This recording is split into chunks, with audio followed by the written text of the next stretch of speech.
จะกลับมาหนะมึงเฮ้ยมึงพี่จะมาโรงงานแหละไปทุกงานที่เกาหลีมาตายถูกระหว่างนั้น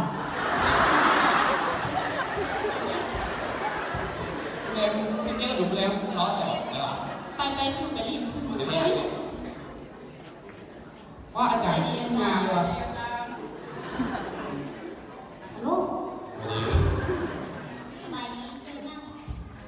ไอ้กูเรียนมา7 ปีกูเห็นอาจารย์งานมาดีวะมาใหม่ใส่มาใหม่ใส่มาใหม่อาจารย์คืออาจารย์ฟังแล้วเนี่ยอาจารย์คืออาจารย์ใช่ไหมเป็นผู้ใหม่ของเรียนนี้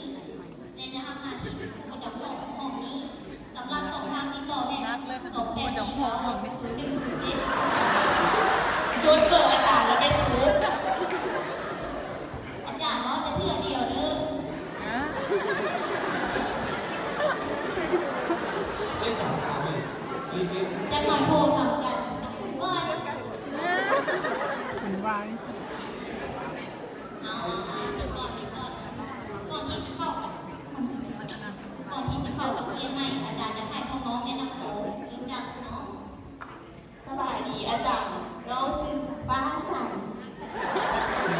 ฟ้าใสสบายดีอาจารย์น้องชื่อลินจีเอาจีอาจารย์ก็ไม่ลินจีดวกอ่ะสบายดีน้องซื้อเท้าไหนอาจารย์น้องซื้อเท้าเป็นไรสบายดีจ้ะคือสีประจวบจ้ะสบายดีอาจารย์น้องคือเบลล่าเด้ออ๋อ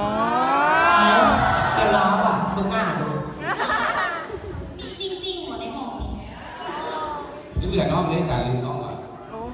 ต้องซื้อนกเข้าอ่ะเนี่ยนกเข้ดาวเงี้ยก็ซื้อ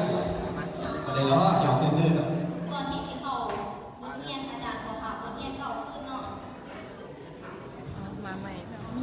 เรียนเพราะที่ทางอาจารย์อาจารย์ อาจารย์รู้ว่าดวงใจของใครนะดวงใจรู้ของใครแต่ว่าดวงใจของอาจารย์เนี่ย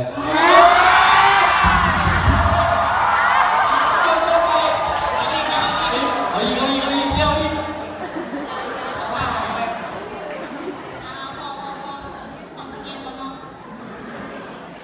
มือนี้พวกน้องมองเรียนวิชาอย่างมีแต่เรียนวิชาอย่างมือนี้พวกน้องผมพูดจะไปเรียนหนังสือเป็นฮันซ่าแต่อาจารย์เรียนอย่างพูดคืออะไรเอามีไผ่มุกเน่ว่าเรียนเป็นอย่างเขาบอกเรียนภาษาลาวเรียนในนี้อาจารย์ภาษาเราบอกในยูถ้าแม่ถึงมุกคำตอบนะตั้งแต่เบิ่งกระดาษเลยอาจารย์เขียนให้เบิ่งจะพูดซ้ำแน่นๆเด้อ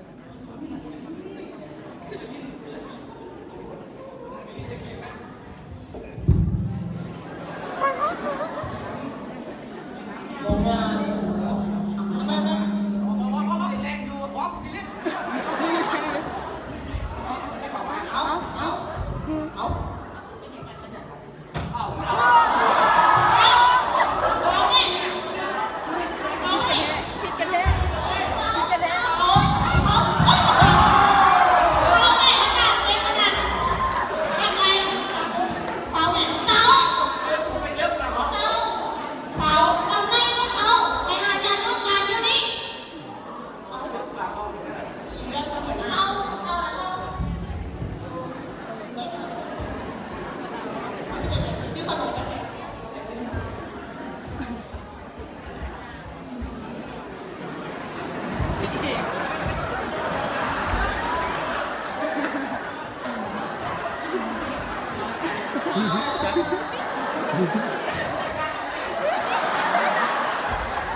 ที่ห้องกับของครูสายใหม่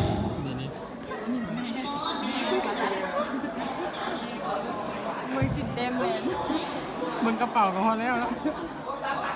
ไฮโซเด้ ไฮโซ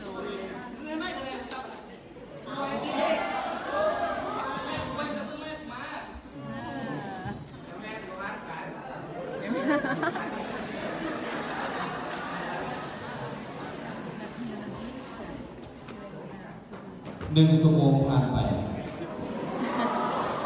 โอ้ยเวลาเราโทรมาอย่างไรมันเนาะนี่ฮานเราก็เพิ่มมาจานเราก็มาตำถึงเนาะโอ้ยเจ้าจะเป็นบ้าไหวเจ้าเลยเนี่ยมันโอ้ยตักข่อยนะไม่มีเวลาคุยเราเดี๋ยวเลยมาตักข่อยเนี่ยอุ้ยว่าเป็นอีก แม่กับพิษค่ะ ไปดีจ้ะ สบายดีสบายดี โอ้อ้าวลูกเจ้าอ่ะอ้าวอันนี้ลูกเจ้าอ่ะ ตั้งแต่แม่ก็ตีลูกไข่แม่ อ้าวไข่ตาหัวเจ้านี่เจ้าสดน้ำเจ้าแหละ โอ๊ยอันนี้เองเจ้าเป็นผู้ปกครองของเมืองของเนาะ แม่อยู่ไปแล้ว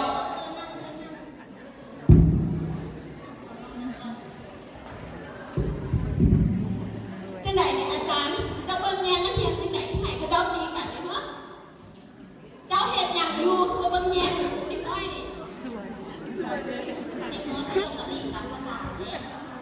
โยกกะลินต่างภาษาจังไก่จะเบิ่งรู้โยกกะลินภาษาเนี้ยกะลินจุลนาไทยป่าหัวเป็นเว็บซิกก็เอาเวลาไปเฮ็ดอีหยังอยู่ก็คือมาเบิ่งแยงลูกข่อยแน่นี่นะก็เบิ่งแม่นี่นะหน้านี่นะจะเบิ่งดู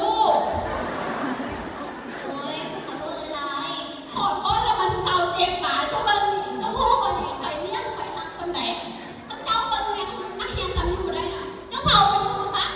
เป็นครูซื่อๆบ่มีประโยชน์อีหยังบ่ได้เฮ็ดหยังเบิ่งแยงน้อยสำนึกก็บ่ได้ไปลูกกลับ ไปกับอะไรกลับ ไปลูกแม่เคยตีแต่เกลือตายเลย แม่แกลืมซื้อเครื่องดำน้ำให้ลูกเด้อ โ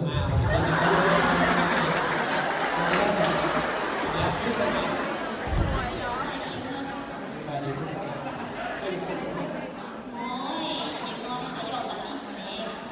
เ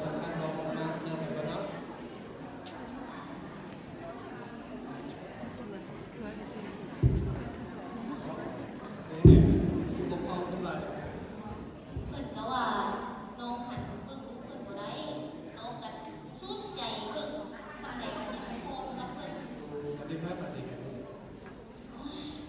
กม เรื่องจริงอันนี้ก็เป็นปัญหาของเด็กในเรื่องเรียนในโรงเรียนเราเสียภาพคนและอาจารย์เองการเสียใจบทบาทอาจารย์ลงเพราะว่านักเรียนเคารพอาจารย์รุ่นตัวแบบสิ่งเคารพดังนั้นผู้อำนวยการเองก็อยากจะได้พยายามตื่นตื่นในการสั่งสอนอบรมแนวคิดพระเจ้าเรื่องการสร้างกิจกรรมต่างๆให้พระเจ้าสามัคคีกันและเป็นคนดีหรืออาจจะให้ทำปัญญาหรือศิลธรรมก่อนเรียนหนังสือทุกเมื่อ ขอเข้าใจและต้องแนะนำอาจารย์เราอยากได้ฟังไว้ เราเป็นนักปัญญาเองครับอยากจะน้อง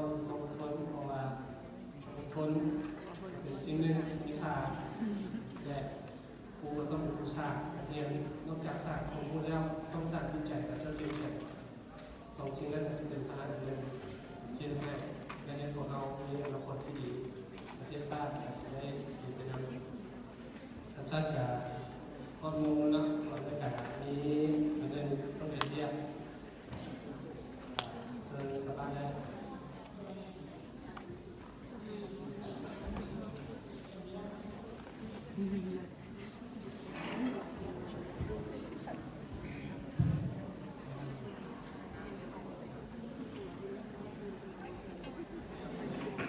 4 โมงแรงที่เฮือนของครูสายใหม่